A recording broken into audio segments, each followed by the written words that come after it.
Fininvest & Trade, индикатори, техническият анализ, финанси, инвестиции и търговия.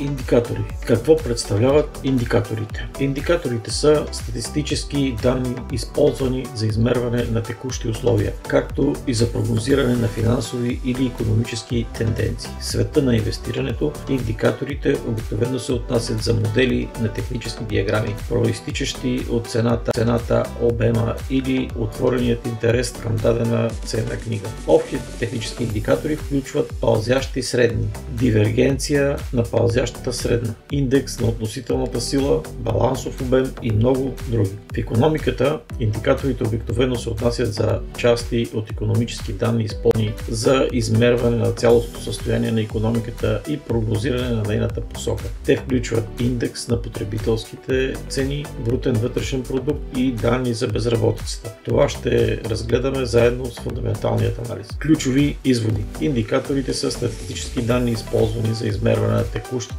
както и за прогнозиране на финансови и икономически тенденции и събития. Икономическите индикатори са статистически показатели, използвани за измерване на растежа или свиването на икономиката като цяло или в сектори и икономиката на отделни активи. В контекста на технически анализ, индикаторът е математическо изчисление базирано на цената или обема на ценната книга, като резултатите се използват за прогнозиране на бъдещите цени и пазарните движения. Ключовият показател за ефективност се отнася до количеството измеримо измерване, използвано за измерване на успеха на компанията спрямо конкретна цел или план. Често показатели за рентабилността на компанията включват брутен марж, оперативен марж, нетен марж и възвръщаемост на капитала. Разбиране на индикаторите. Индикаторите могат да бъдат широко категоризирани в икономически индикатори и технически индикатори. Икономическите индикатори са статистически показатели, използвани за измерване на растежа и свиването на икономиката като цяло или сектори в икономиката. В фундаменталният анализ икономическите показатели, които определят количеството на настоящите икономически и индустриални условия, се използват за да осигурят представа за бъдещия потенциал на печалба на публичните компании. Техническите индикатори са широко в техническият анализ за прогнозиране на промените в тенденциите на акциите или ценовите модели на всеки търгуван актив. Ние ще разгледаме приоритетно техническите индикатори. Технически индикатори. В контекста на техническия анализ, индикаторът е математическо изчисление базирано на цената или обема на ценната книга или на двете. Резултатът се използва за прогнозиране на бъдещите цени, тенденции и движения. Основни индикатори в техническият анализ са обикновената подвижна средна и експоненциалната пълзяща средна. Производните им, както най-често срещаните индикатори, са индикаторът за конвергенция и дивергенция на подвижната средна и индексът на относителната сила. Има и много други индикатори, свързани с обема и движенията, които ще разгледаме допълнително според тяхната важна тежест в техническият анализ. Познанията по техническите индикатори са в основата на успешната търговия. Ако не ги разберете и не ги научите, не се захващайте с инвестиране и търговия. Индикатор на подвижната средна. В финансите подвижната средна е индикатор за акции, които обикновено се използват в техническият анализ. Причината за изчисляване на пълзяща средна стойност на дадена акция е да помогне за изграждане на ценовите данни чрез създаване на постоянно актуализирана средна цена. Чрез изчисляване на пълзящата средна се смекчават въздействията на случайни краткосрочни колебания върху цената на акцията за определен период от време. Простите пълзящи средни използват проста аритметична средна стойност на цените за определен период от време, докато експоненциалните пълзящи средни придават по-голяма тежест на по-новите цени, откъдето на по-старите за периода от време. Обикновена подвижна средна. Простата подвижна средна изчислява средната стойност на избран диапазон от цени. Обикновено цените на затваряне по броя на периодите в този този диапазон.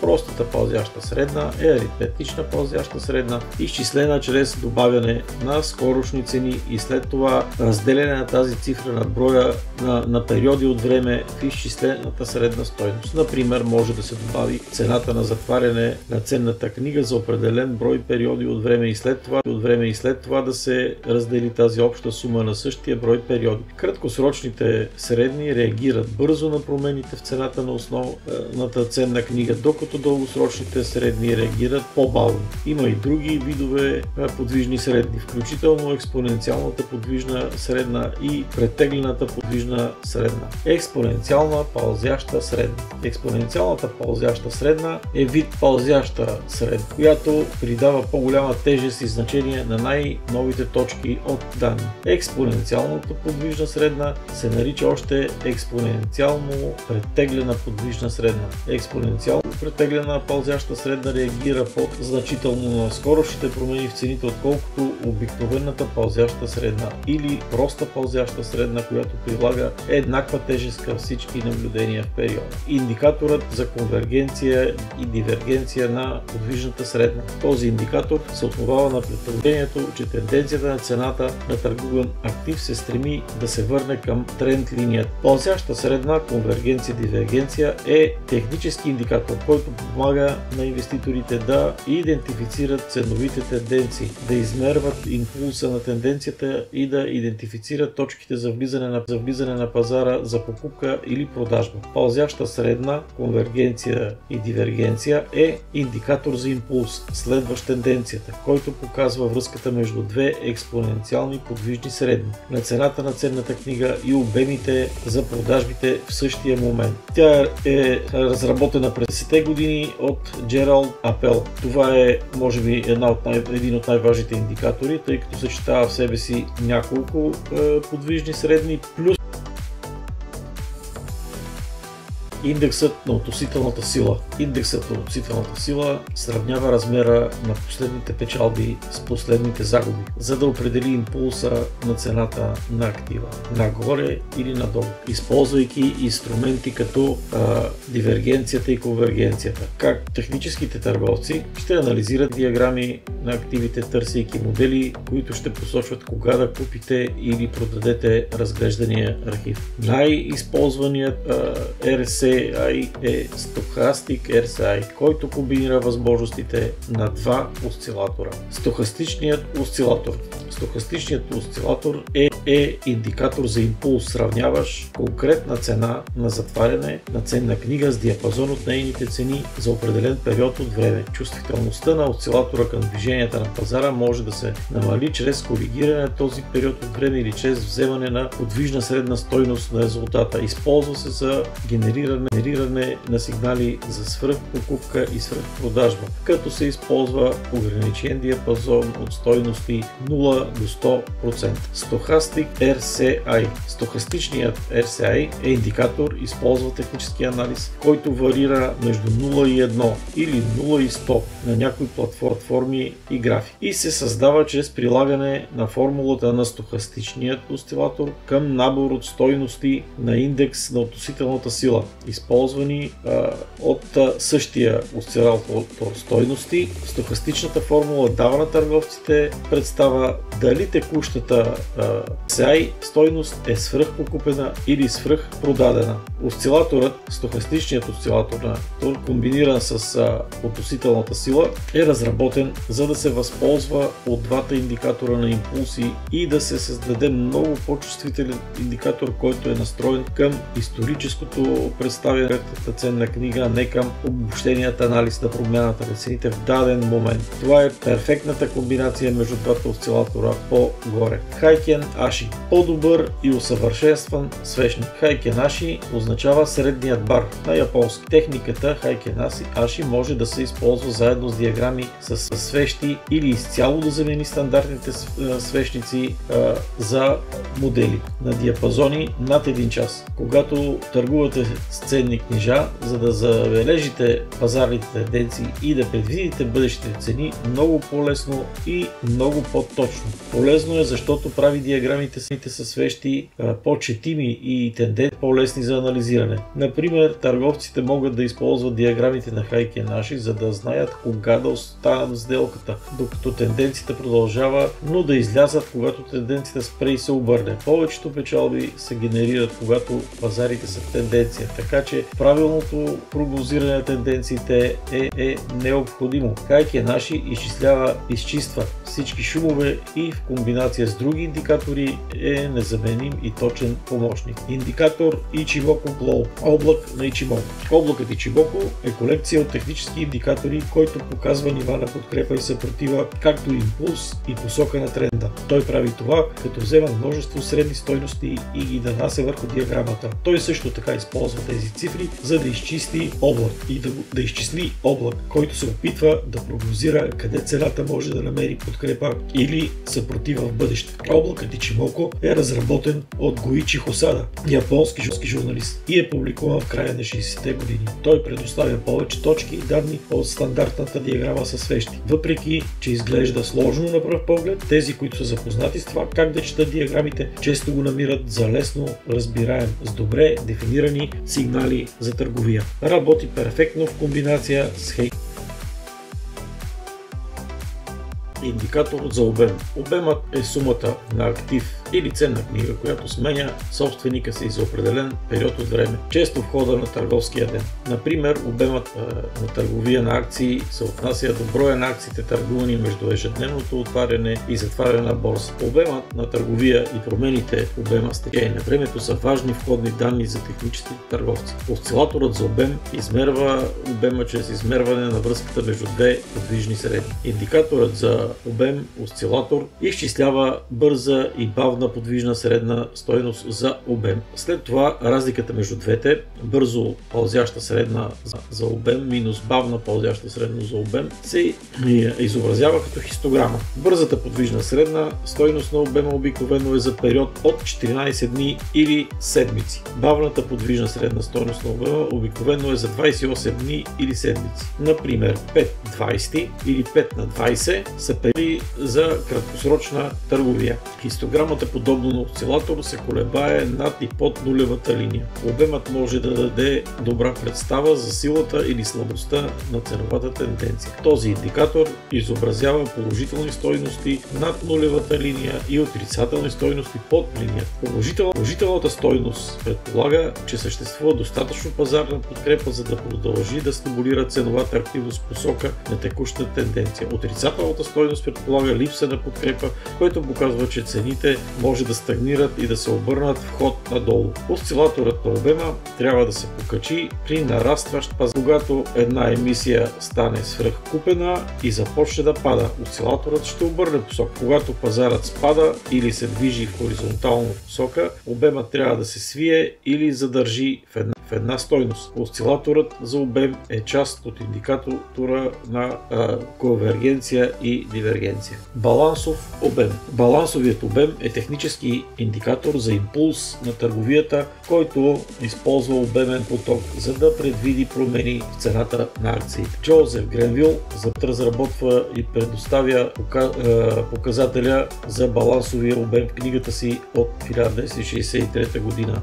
Новият ключ на Гренвил към печалбите на фондовия пазар. Книгата е преиздадена през 2018 година. Гренвил вярваше, че обемът ключовата сила за пазарите и проектира индикаторът OBV да прогнозира кога ще се появяват големи движения на пазара въз основа на промените в обема. В книгата си той описва прогнозите, генерирани от своя индикатор като здраво навита пружина. Той вярваше, че когато обемът се увеличи или намали рязко без значение, без значителната промяна в цената на цената в крайна сметка ще скочи нагоре или ще падне надолу. Закотвен обемен профил. Индикаторът на закотвения обемен профил определя най-важните ценови точки и нива на обем в зависимост от текущата времева рамка на графиката и изчислява профил на обема за тези точки. Това може да помогне на търговците просто да идентифицират значителни нива на подкрепа и съпротива, както и области с висока ликвидност. Индикаторът за закотвен профил на обема и изчислява данни за обема в рамките на определен период от време, от ръчно избрана начална точка до края на наличните ленти, позволявайки на търговците да анализират активността на обема за определен диапазон, вместо цялото движение на цената за даден актив. Профил на обема с фиксиран диапазон. Профилът на обема с фиксиран диапазон отдавна е предпочитан от търговците заради способността му да прогнозира точно посоката на пазара и ключовите повратни точки. Сложният му вид обаче може да отблъсне някои търговци. Профилът на обема с фиксиран диапазон е усъвършенстван инструмент, който играе ключова роля при оценката на пазарната активност. Той предоставя цялостен поглед върху пазара, като хвърля светлина върху данните на обема на търговците и цените за определен период. За разлика от традиционните индикатори, базирани на цените, този индикатор включва данни за обема, предлагайки по-задълбочен поглед върху ликвидност пазара и динамиката на търсенето и предлагане.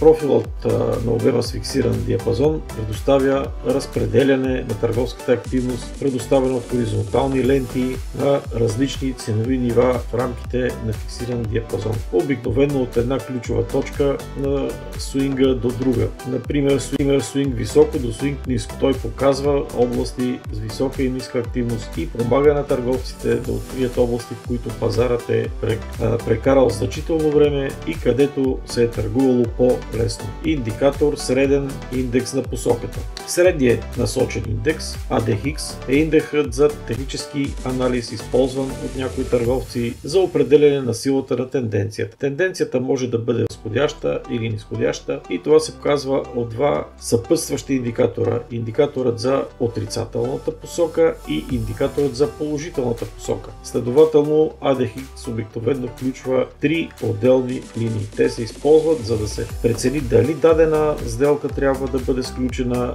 на дълга или на къса позиция, или дали сделката трябва да бъде сключена изобщо. Индикатор ARON. Индикаторът ARON е технически индикатор, който се използва за идентифициране на промените в тенденцията в цената на даден актив, както и силата на тази тенденция. По същество индикаторът измерва времето между върховете и времето между спадовете в период от време. Идеята е, че силните възходящи трендове редовно ще виждат нови върхове, а силните нисходящи трендове редовно ще виждат нови дъна. Индикаторът сигнализира кога това се случва и кога не. Индикаторът се състои от линията ARON Up, която има силата на възходящия тренд, и линията ARON Down, която измерва силата на нисходящия тренд. Индикаторът ARON е разработен от Tucker Change през 1995 година. Индикатор ленти на Bollinger. Bollinger Bands. Bollinger Band е инструмент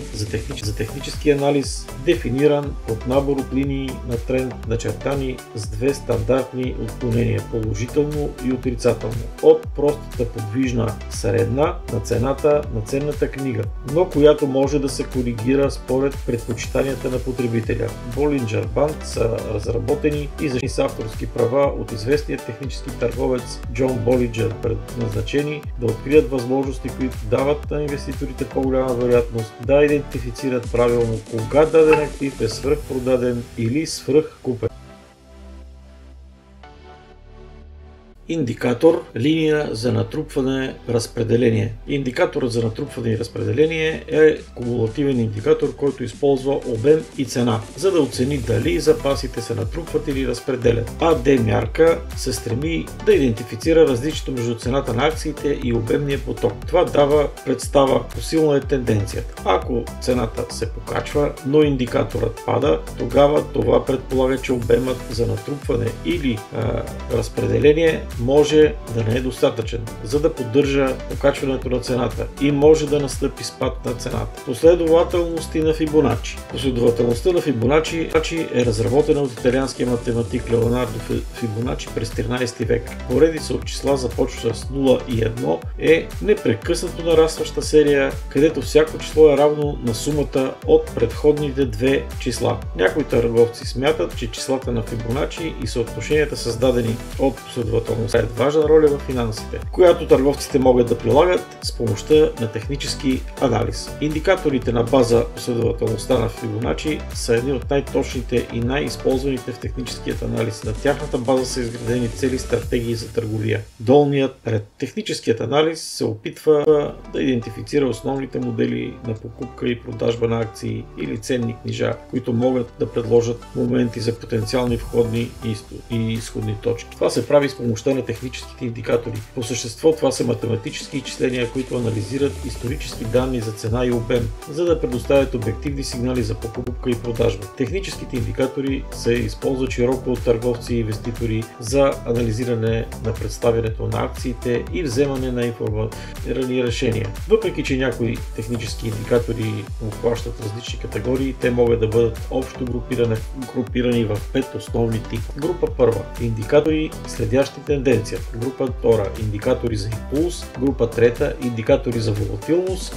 Група четвърта – индикатори за обем. И група пета – индикатори за откриване на области на подкрепа и съпротива. Техническите индикатори не ви гарантират абсолютно нищо. Никой индикатор не може да направи това. Независимо дали е технически или фундаментален, не може да направи 100% прогноза. Но тези инструменти, базирани на математиката, могат да предложат варианти за това къде други инвеститори в миналото са купували и продавали и къде движението на акциите е имало тенденция да се движи в посока нагоре или надолу. По този начин техническите индикатори могат да осигурят потенциално предимство за търговци и инвеститори, които искат да избегнат входни и изходни точки за влияние или излизане от сделка. Независимо, че техническите индикатори не ни осигуряват 100% сигурност и точност, те са основните инструменти за търговия на финансовите и стоковите пазари. Поради тази причина, основните и най-важни индикатори и някои стратегии за търговия ще разгледаме индивидуално и по-отделно в следващите презентации.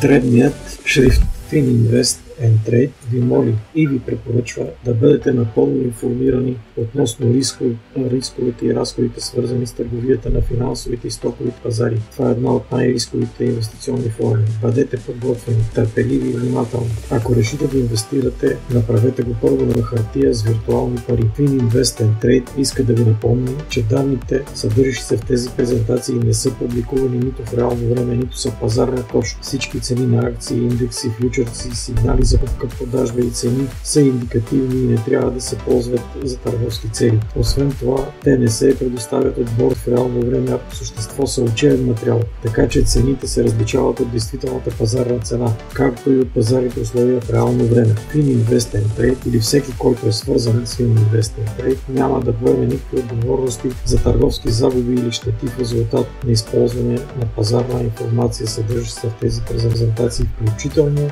данни за котировки, графики и сигнали за покупка, продажба или друга пазарна информация. FinInvest and Trade предоставя информацията в тези презентации само единствено с учебна и познавателна цел. Ако презентацията ви е харесала и смятате, че би могла да ви е полезна и да ви помогне за изграждане на стабилни лични финанси, ние се радваме да ви помогнем. Ако желаете, можете да се абонирате за канала FinInvest and Trade, ударете една камбанка и видинете един палец. Така и други ще могат да си помогнат за напред.